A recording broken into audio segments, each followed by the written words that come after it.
అంటే అలాగే సురవరం ప్రతాపరెడ్డి గారు ఉన్నారు. సురవరం ప్రతాపరెడ్డి గారు వారు మహా మేధావి. వారు ఆదిరాజు వీరభద్రరావు గారు వాళ్ళిద్దరూ కలిసి ఏం చేశారంటే తెలుగుని పునరుద్ధరించాలి.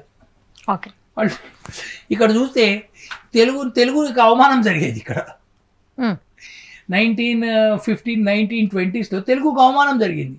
ఇక్కడ అంతా ఉర్దూ ఫార్సీలో తాలీం నడిచేది. తాలీం అంటే చదువు అదంతా అట్లా నడిచేది. తెలుగు నగలు ఎవరు పట్టించుకోలే.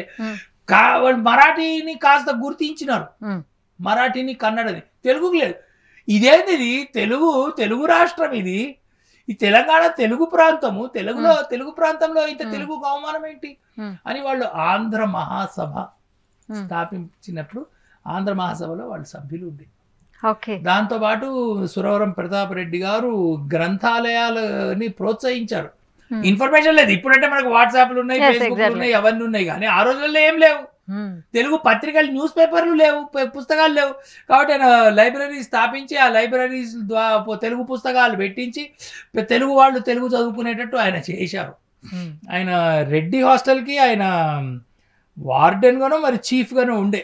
రెడ్డి హాస్టల్లో ఉండినప్పుడు సావర్కర్, స్వాతంత్ర వీర సావర్కర్ గారు రాసినటువంటి 1857 first war of Indian independence, ప్రథమ స్వాతంత్ర పోరాటం 1857, ఆ పుస్తకాన్ని ఆయన ఇక్కడ రెడ్డి హాస్టల్ ఇక్కడ అబిట్స్ దగ్గర ఉంది కదా, అక్కడ పెట్టారు ఆ లైబ్రరీలో.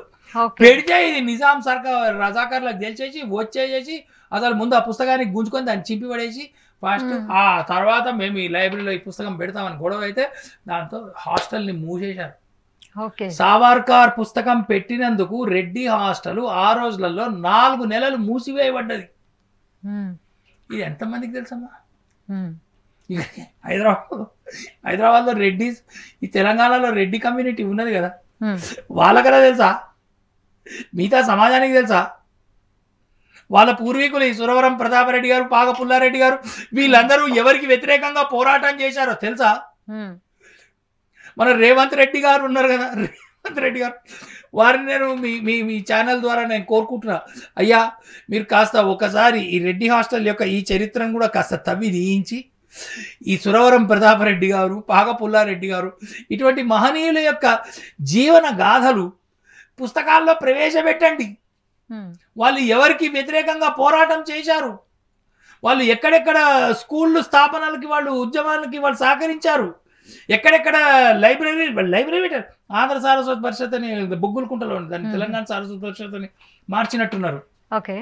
తర్వాత రాజరాజ నరేంద్ర గ్రంథాలయం అని హన్మకొండలో ఉంది, కరీంనగర్లో ఉంది, ఇక్కడ సికింద్రాబాద్లో ఉంది.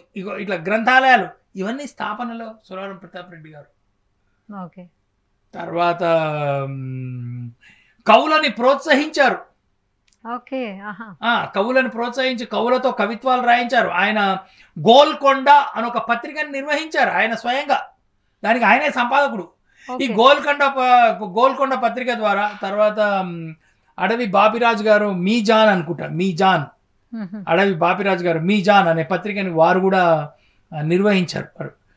వీళ్ళంతా నిర్వహించి ఈ పత్రికల ద్వారా నిజాం వ్యక్తిగత వ్యతిరేకత కాదు, నిజాం పాలన, నిజాంలో నిరంకుశత్వాలని వ్యతిరేకిస్తూ భారత్లో విలీనానికి వీళ్ళందరూ పోరాటం చేశారు అనేక విధాలుగా. వీళ్ళందరిలోకి అగ్రగణ్యుడు సురవరం ప్రతాపరెడ్డి. వీళ్ళందరికీ మార్గదర్శనం చేస్తూ గ్రూప్స్ అన్నిటినీ మీటింగులు పెట్టి తర్వాత వాళ్ళందరినీ ప్రోత్సహించి పుస్తకాలు రాయించి నాటకాలు వేయించి గ్రంథాలయాలు స్థాపించి విద్యార్థులను ప్రోత్సహించి అనేకం చేశారు సురవరం ప్రతాపరెడ్డి గారు. వారిది ఒక పుస్తకం కూడా ఉండింది. సురవరం ప్రతాపరెడ్డి గారు ఒక పుస్తకం రాశారు, అప్పుడెప్పుడో రాశారు, రామాయణ విశేషములు అని. రామాయణ విశేషములు మా ఇంట్లో ఉండింది. నేను 9th క్లాస్లో అట్లా ఉన్నప్పుడు ఆ రామాయణ విశేషములు గ్రంథం చదివాను. నేనైతే మస్తు గ్రంథం, అది 300-400 పేజీలు గ్రంథం. అది ఆ బుక్ నేను చదివాను. వారిది అది నా జీవితంలో అది బాగా ప్రభావం. ఎవరబ్బా ఈ సురవరం ప్రతాప్ రెడ్డి అని అనుకున్నాను. అచ్చా అచ్చా. నాకు అప్పుడు చిన్నపిల్లగాడిని నేను 9th క్లాస్. తర్వాత మరి వాళ్ళంతా మహానుభావులు, వాళ్ళ వల్ల అలాంటి మహానుభావులను తలుచుకోవడం అనేది మన జీవితంలో మనం ఒక సార్థకత.